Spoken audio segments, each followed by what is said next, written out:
ദുരന്തബാധിതരോട് കേന്ദ്രം കാണിക്കുന്ന അങ്ങേയറ്റത്തെ ശത്രുതാപരമായ നിലപാട് ഗൗരവമായി ഉയർത്തിക്കൊണ്ടുവരാൻ എം പിക്ക് ഉത്തരവാദിത്തമുണ്ട്. ആ ഉത്തരവാദിത്തം നിർവഹിക്കുന്നത് വലിയ പരാജയമാണ് എം പിയുടെ ഭാഗത്തുണ്ടായിട്ടുള്ളത്. ദുരന്തബാധിതരോട് 7 മാസമായിട്ടും ഒരു നയാ പൈസ പോലും കേന്ദ്ര ഗവൺമെന്റ് നൽകാൻ തയ്യാറായിട്ടില്ല.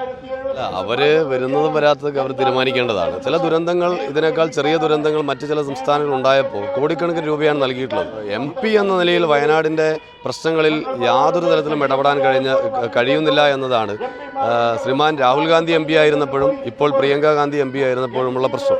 ഈ വിഷയത്തിൽ പ്രിയങ്ക ഗാന്ധി സത്യത്തിൽ നിങ്ങളുടെ സമരത്തിൽ വന്ന് അണിചേരേണ്ടതല്ലേ? ആ ഒരു പാർട്ടി വരുന്നു, മറ്റു പാർട്ടി നേതാക്കൾ വരുന്നു. പ്രിയങ്ക ഗാന്ധിക്ക് എന്തിനാണ് വയനാടിനടുത്തൊരു വിരോധം? അല്ല, അവര് വരുന്നതും വരാത്തതൊക്കെ അവർ തീരുമാനിക്കേണ്ടതാണ്. പക്ഷേ ഇത്തരം ജനങ്ങളെ ബാധിക്കുന്ന യഥാർത്ഥ വലിയൊരു പ്രശ്നമാണ് ഇപ്പോൾ ഞങ്ങൾ ഉന്നയിച്ചിട്ടുള്ളത്. ദുരന്തബാധിതരോട് 7 മാസമായിട്ടും ഒരു നയാ പൈസ പോലും കേന്ദ്ര ഗവൺമെന്റ് നൽകാൻ തയ്യാറായിട്ടില്ല. അപ്പോൾ സ്വാഭാവികമായിട്ടും ആ പ്രതിഷേധം, വയനാടിൻ്റെ പ്രതിഷേധം ഏറ്റെടുക്കേണ്ട ഒരാളാണ് എം പി. ആ നിലയിൽ ഉയർത്തിക്കൊണ്ടുവരുന്നതിൽ എം പിക്ക് സാധിക്കുന്നില്ല എന്നതും വളരെ ഗൗരവമായ വിഷയം തന്നെയാണ്. അവർ ആ നിലയിൽ അത് ഉയർത്തിക്കൊണ്ടുവരണം.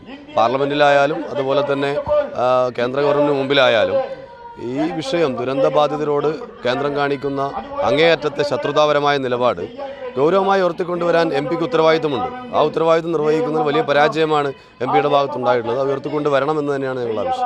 പ്രധാനമന്ത്രി അവിടെ വരുന്നു, ഇപ്പോൾ നിങ്ങൾ ആരോപിക്കുന്ന പോലെ ഒരു ഫോട്ടോഷൂട്ട് തന്നെ അവിടെ സംഘടിപ്പിക്കുന്നു. അതിനുശേഷം പദ്ധതി പ്രഖ്യാപിക്കാമെന്ന് പറയുന്നു, ബജറ്റിൽ ഉണ്ടാകുമെന്ന് പ്രതീക്ഷിക്കുന്നു.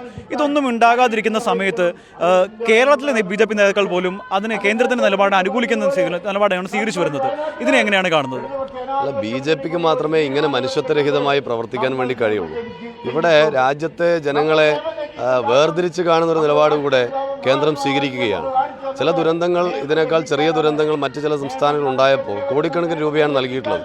ഈ ബജറ്റിൽ തന്നെ 11,500 കോടി രൂപയാണ് ബീഹാറിന് ദുരന്തത്തിന് മുൻകരുതൽ എന്ന നിലയിൽ പ്രഖ്യാപിച്ചിട്ടുള്ളത്. എന്നാൽ 300-ലധികം ആളുകൾ മരണപ്പെടുകയും ജീവനോപാധികളെല്ലാം നഷ്ടപ്പെടുകയും ഉറ്റവരെയാകെ നഷ്ടപ്പെടുകയും ചെയ്ത ഒരു ജനതയാണ്. ഇന്ത്യ കണ്ട ഏറ്റവും വലിയ ഉരുൾപൊട്ടലാണ്. അതിനുവേണ്ടി ഒരു നയാ പൈസ നൽകുന്നില്ല എന്ന് പറയുമ്പോൾ അവിടെയാണ് കേരളം എന്താ ഇന്ത്യയിലല്ലേ എന്ന ചോദ്യവും ഞങ്ങളെന്താ ഇന്ത്യൻ പൗരന്മാരല്ലേ എന്ന് ദുരന്തബാധിതർക്കും ചോദിക്കേണ്ടി വരുന്ന അങ്ങേയറ്റത്തെ ഒരു ഗതികെട്ട അവസ്ഥയിലേക്ക് എത്തി നിൽക്കുന്നത്. അതുകൊണ്ട് കേന്ദ്രം ഭരിച്ചുകൊണ്ടിരിക്കുന്ന BJPക്കും അതിനനുകൂലമായി തന്നെ നിലപാട് സ്വീകരിക്കുന്ന കേരളത്തിലെ BJPയുടെ നേതൃത്വത്തിനും യഥാർത്ഥത്തിൽ മനുഷ്യത്വരഹിതമായ ഒരു സമീപനമാണ് ഈ കാര്യത്തിൽ സ്വീകരിക്കുന്നത്. ഇത് തിരുത്തണമെന്ന് ആവശ്യപ്പെട്ടുകൊണ്ടാണ് ഞങ്ങൾ പ്രക്ഷോഭം നടത്തിയിട്ടുള്ളത്.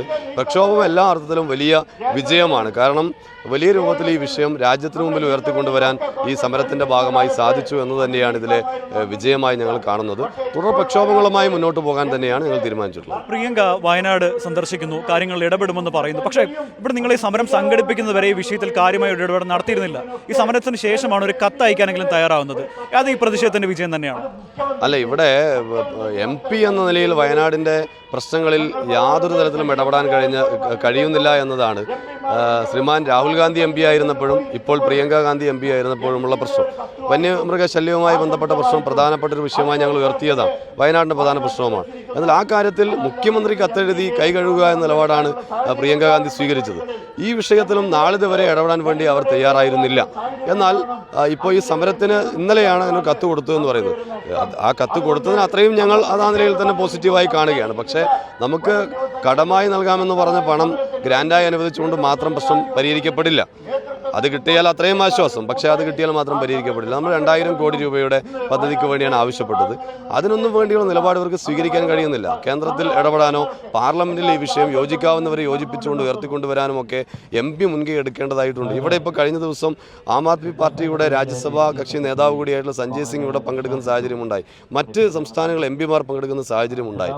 അപ്പോൾ അങ്ങനെ യോജിക്കാവുന്നവരെല്ലാം യോജിപ്പിച്ച് നിർത്തിക്കൊണ്ട് ദുരന്തബാധിതർക്ക് വേണ്ടിയുള്ള ഒരു സഹായത്തിന് വേണ്ടി അർഹതപ്പെട്ട പണത്തിന് വേണ്ടിയുള്ള ഇടപെടൽ നടത്തേണ്ടതിൻ്റെ വലിയ ഉത്തരവാദിത്വം നിർവഹിക്കേണ്ടത് എം പിയാണ്. ആ ഉത്തരവാദിത്വം നിർവഹിക്കുന്നതിൽ എം പി തികഞ്ഞ പരാജയം തന്നെയാണ്.